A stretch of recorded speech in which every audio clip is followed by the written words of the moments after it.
second I'd walk in, I'd be like, boom, hot, not hot, not hot. I'm gonna talk to these girls. He's in my DMs being like, hey, like, sexy I bod. really, yeah, exactly. Yeah, and now if we're talking like real talk, since we're talking about like what guys actually go through, that's how men think. Oh my God, yeah.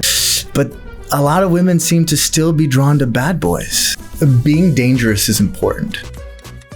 Hello and welcome back to 3 a.m. Confessions. Welcome, Ankur, to a very special episode. So, Ankur, can you introduce yourself, please? Hi, I'm Ankur Rathee. I am an actor who claims to know about relationships, and I think in the course of this we'll find out how little I actually do know. But yeah, I'm excited to explore some of these concepts with you. Likewise. So this episode is dedicated to the men out there, the men in our lives, all the men that we've met who would love to meet a special someone and yet don't feel quite as prepared or confident as they could be to navigate the world of courtship or flirting, approaching women, and really putting women at ease. I want to talk about flirting since you said flirting. I feel like I see so many men that are so good. They're the classic, what you'd call a nice guy. But when the second they enter into a conversation with someone of the opposite gender or someone they're interested with, they kind of like, they don't know what to do with themselves. They're so intelligent, they're so sharp, but then they're at a loss for words. What is that experience like as a woman? Thank you for asking that. You know, I feel that men put a lot of pressure on themselves to almost perform or to act in a certain way that they've perhaps seen in movies, like the suave guy who's super charismatic and charming, and they have this idea of what they should be like, as opposed to just being their authentic selves. So if a man sort of is in a situation like that, the first thing that I want them to do is simply take a genuine interest in knowing more about that woman, right? Come from a place of genuine curiosity to learn more and take an interest, right? I think that goes a really long way. And listen to listen, not just to respond. That is important. And also asking follow-up questions, using the technique from improv of yes and, right? Don't just stop the conversation there. Pry deeper, right? Like within reason, but ask her how she feels about her hopes, her dreams, her aspirations, and demonstrate that, always trying to shift the attention back onto her. I think a lot of men sometimes make the mistake of feeling like they have to make this amazing pitch for themselves and they have to like talk all about themselves so that this woman can see how amazing he is. Let her discover that gradually over time and put her at ease and demonstrate that you really want to learn about her and you are interested in her. Yeah, that's something that we oftentimes talk about as actors, where so much of what we do in a performance is listening and responding and reacting. A lot of people will come to me like, oh, how do you remember all those lines?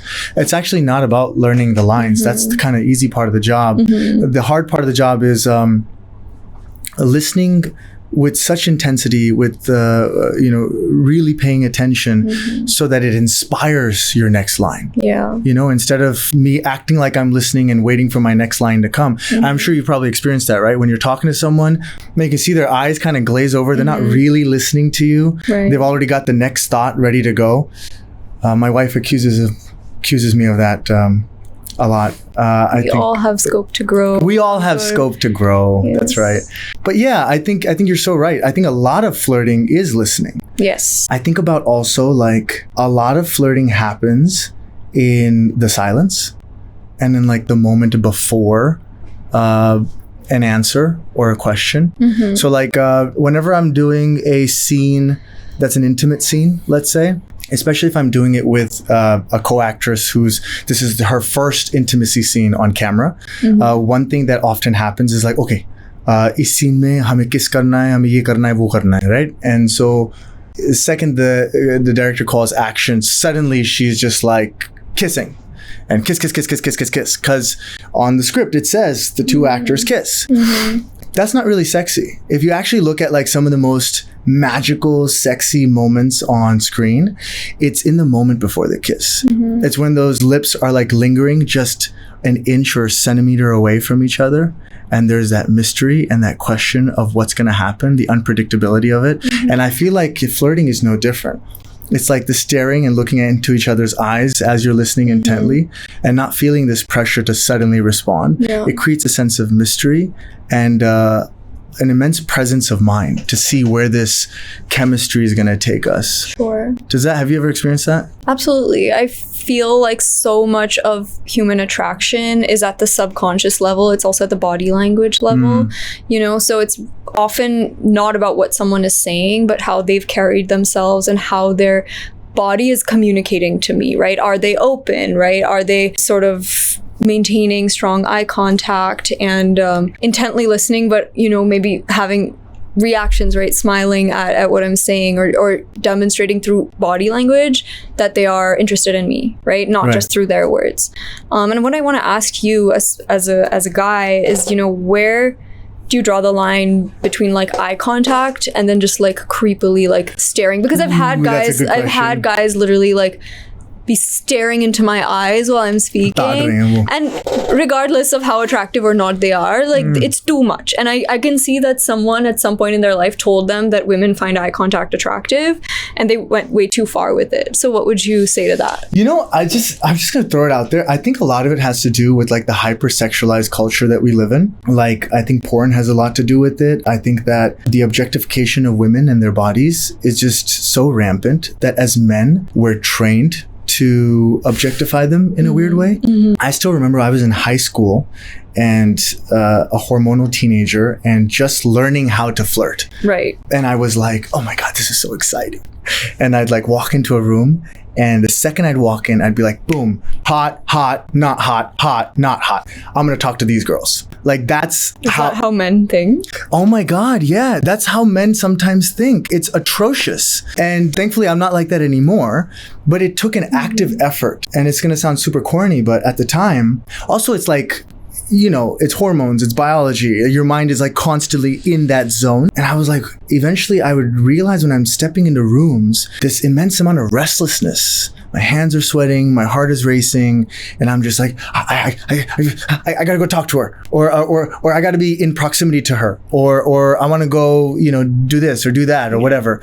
And it changes your gaze. Yeah. It changes your gaze. Again, another acting thing is like, you could say the same exact words, but if you have a completely different thought behind it, it's perceived and received very differently. Right. And it's no different with your gaze. It's the energy behind. Behind it. So I could have a conversation with you about something sexual in nature, but do it in a way that you'd feel very comfortable. And I can also have that same conversation where you feel like, this guy's giving me creepy. Yeah, this guy's giving me creepy vibes.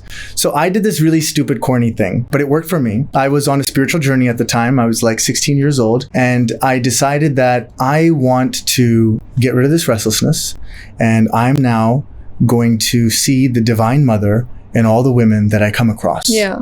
Corny, I know, but it strangely worked. When I would speak to women, when I would look at women, it was always eye contact. It wasn't about like looking them up and down, looking at their quote unquote, you know, assets or the things that I would find attractive. It was like, no, you're not a sexual conquest. You're not someone I am trying to get in bed with or have sexual proximity to. You're just someone that I want to get to know. Yeah. And I started doing that, and it changed so much. It changed two things. One, the girls that I was friends with in high school, where it was the entirety of the relationship was sexual in nature. Not that we were doing anything, but that sexual chemistry and tension was there. Those relationships died off. They weren't adding any value to my life. They were just fun and playful. And there's nothing wrong with having that in your life, but they kind of died off. And the ones where there was potential for friendship suddenly accelerated that friendship.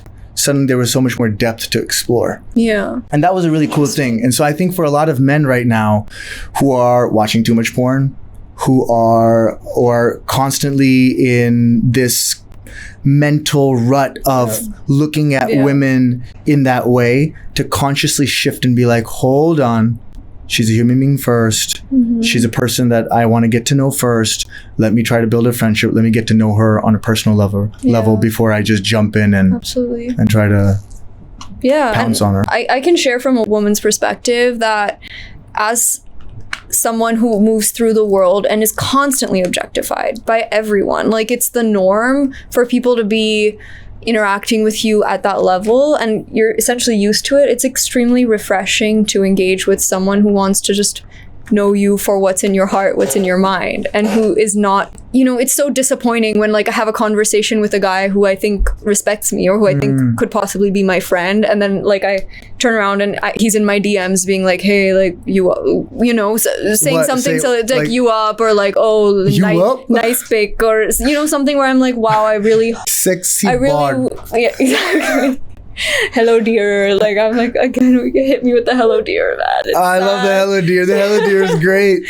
So it's a letdown because I was like, gosh, like I really thought that we could interact like humans, and you really just saw me the whole time as like you said, like a sexual conquest. It happened when I got into a relationship. I observed how my relationship with all other men changed. Like the same kind of respect that I used to get from men vanished. And I realized that you were only respecting me insofar as I was a prospective sexual partner to you. And that really broke my heart. So I would hope that moving forward, men can sort of shift gears and understand that maybe we start by trying to know a person as a human, to look what's in their heart, and women will find that attractive just organically, as opposed to putting so much pressure with the intent that I'm only talking to this woman so that I can like pataufy her. Yeah. And I think that's a very different process that men take when they're just like generally playing the field versus when they are seriously and intentionally looking for a life partner. I think men take a very different approach when it comes to like, finding the girl they want to marry. But feel free to weigh in, right? Where it's like, the girl that I want to sleep with is different from the girl that I like want to marry. Do you want to weigh in on that? You're right. They do sometimes look at it that way. But if there was any potential to marry that person or find love in it, you've already kind of nipped it in the bud by seeing them as a sexual conquest. Like you're not going to get to that stage of like thinking that there's potential for love if you've already come at it from such a primal place. Yeah. Which is why I was saying the other way around, like first move towards friendship, first treat all women with that mutual respect. And then if there's some sexual tension there, you can then navigate that together or for yourself, like, oh, you know what? I'm not interested in this person in that way, but I would be interested in just having a casual physical relationship with them. Great. So that's a little bit on flirting. That's a lot of it on flirting. That's a lot of it. I wanted to talk about nice guys. Okay, let's talk about them. What do we do about all these really nice guys that just aren't mysterious enough for yo women? What do we do about them? Because it feels like they're nice, they got good values, they'll be kind to you, they're not going to cheat on you, but a lot of women seem to still be drawn to bad boys. What the hell is up with that? I got so many friends that just want the nice guy, but he's got to be a little bad. That's true. That's a phenomenon. I absolutely agree. I do believe that's a phenomenon that is pervasive. Like, I'm going to go back to our evolution. I'm going to go back to our core primal selves. I think attraction, so much of it stems from like our hardwiring. And I believe that tendencies like risk-taking, that bad boy on the motorcycle who's the alpha, who's machismo, posturing, all of these traits are correlated with high levels of testosterone, which indicate high fertility, which indicate sort of leadership qualities in that person, someone who's going to protect me, someone who's going to provide for me, who's going to, fight threats in the environment and protect my offspring, right? So in my head, I'm thinking, well, if I'm attracted to that guy who seems like scary or dark or mysterious, it's probably because like my biology is sensing that he has high levels of testosterone. You know what this reminds me of? I'm not a fan of all the things he says, but Jordan Peterson said this one thing. Yeah. I'm not a fan of everything he says, but he said this one thing that really struck a chord with me. He said, being dangerous is important. Or having the capacity for danger is important. Because if you believe in nonviolence and peace, but you can't really inflict any kind of harm, then that's not a choice. That's just, you have no agency to do anything about your situation. So you're just nonviolent, I guess. But to be able to have the capacity for violence and show restraint, that's what, as he said, that's one of the pillars of what it means to be a man in society today. And I was thinking about that. And it's like, when I think about the leaders that I respect the most, they know how to put their foot down, but they know how to be sharp with their words. And they might have physical prowess, but they're very, very discriminative about when and how and on who they use it. And I think about that when we talk about this nice guy, bad guy debate. Like, bad guys, like, I don't think that you're interested in someone who went to prison. But I think you are interested in someone who would defend your honor if it came to it. So we don't want to go Ranbir Kapoor animal, right? Where it's like, तूने मेरी लड़की को कैसे देख लिया? And like, it's like, hockey का bat लेके तुझे मारने लग गया. It's like, not that, but at the same time, like, if you are in a dangerous situation, you know he'll act. Does that resonate with what, like, I'm assuming that bad boy quality is? Definitely. I think if you ask any girl, like, she would want her partner to stand up for her if it came to it, right? And also just the ability to be judicious with that strength. Use it selectively when the circumstances require it. But I think this is a really valuable insight. So how does that apply to the nice guy who is just all golden retriever, sunshine, rainbows? I mean, I'm told that I'm a golden retriever, but I've throughout my life had to be very firm. And I think here's what I'll say about nice guys. I'd like to put myself in a nice guy bucket at times, but I noticed when I'm on set and I'm happy-go-lucky and I'm making friends with everyone and I'm making everyone laugh, the second I feel like I'm being taken advantage of, all I have to do is pull back completely. And suddenly I'm no longer happy-go-lucky and I'm talking to you like this. I'm not yelling, but I'm looking you straight in the eyes and you know what I mean when I say. Suddenly, the capacity for danger and violence and aggression comes across.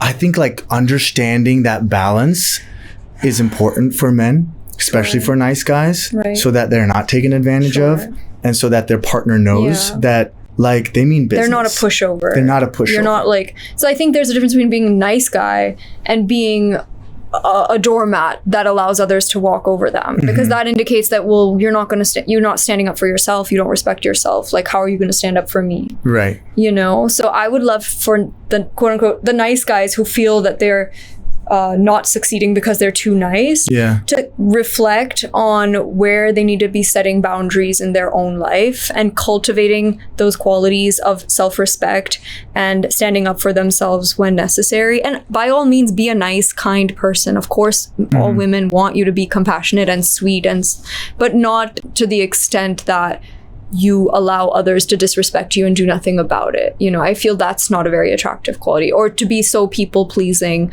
that, you know, you're not serving your own ends or filling your own cup. Yeah, I like that. I like that you said about people-pleasing. I think nice guys sometimes we're so people-pleasing.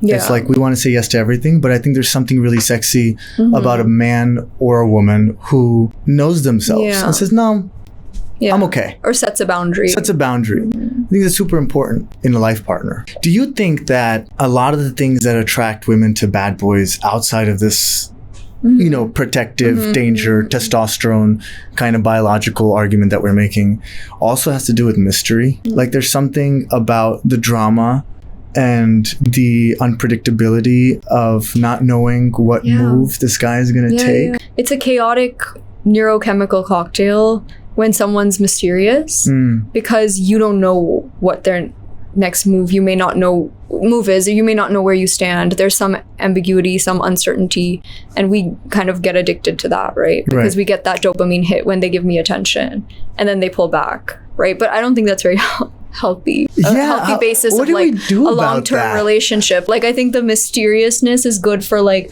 short-term attraction, but is not a ingredient of a long-term healthy and fulfilling relationship. Yeah, I mean, it's funny, right? Because a lot of couples will say after a few years, like, oh, the mystery is gone. But like reality, like no one wants a husband that's mysterious. Yeah.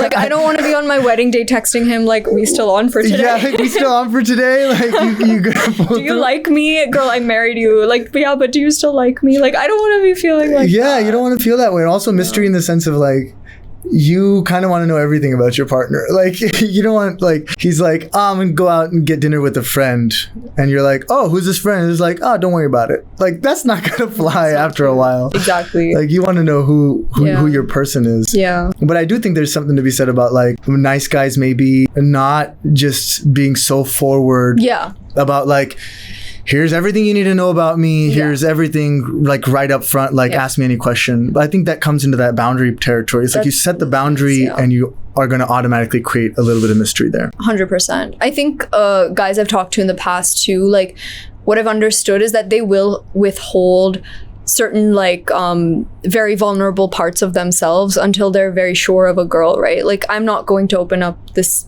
everything and lay all my cards out there immediately, because again then I'm like, well, you know, nothing is like necessarily sacred to you, like you just sort of laid it all out there, as opposed to like, no, I'm going to first, I have to earn this person's trust, I have to demonstrate that I'm, you know, respectful enough of them to earn them being open and vulnerable with me. So just holding back, not being 100, I'm not saying be dishonest, right? But what I'm saying is like, don't just word vomit everything that you've ever thought or said or every experience you've ever had just on the first go. Do you think playing hard to get works?